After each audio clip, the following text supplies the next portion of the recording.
ข่อยงงข่อยงงกับนักข่าวข่อยเบิ่งข่าวเด้ออันที่ว่าอันมีคนเก็บแท่งน้ำได้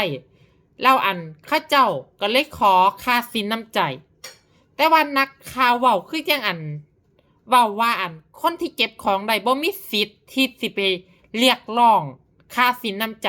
มันสิบ่มีสิทธิ์จังได๋หมู่เจ้าลองไปเบิ่งดีๆมันเป็นกฎหมายลงไว้แบบถูกต้องแล้วซึ่งหมู่โลกสวยใน YouTube ก็ไปอันว่าเขาว่าอันเขาอันเก็บของได้แล้วเอิ้นเอาค่าสินน้ำใจว่าเขาคือยังโจรมันบ่แม่นมันเป็นกฎหมายคือกฎหมายไทยมันมีอยู่ว่าหากหมู่เจ้าเก็บของได้หากอันราคาข้าวของนั้นมันบ่เกิน 30,000 บาทคนที่เก็บของได้น่ะมีสิทธิ์เรียกร้องเอาค่าสินน้ำใจจากเจ้าของทรัพย์สินนั่นประมาณ 10%ถ้ามันเกิน 30,000 ไปน่ะสามารถเรียกร้องได้อีก 5%เข้าใจละไปมันคือกฎหมายแล้วทั่วโลกนี่ทั่วประเทศนี่เขาก็มีกฎหมายนี่คือกัน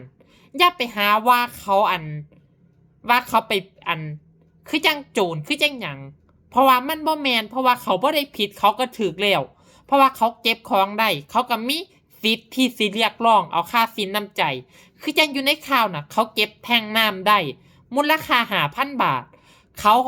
ต้องมีสิทธิ์เรียกร้องได้ต่ออันแท่งน้ำแท่งหนึ่งน่ะก็คือ500 บาทคือ 10% จากราคาของที่เขาเก็บได้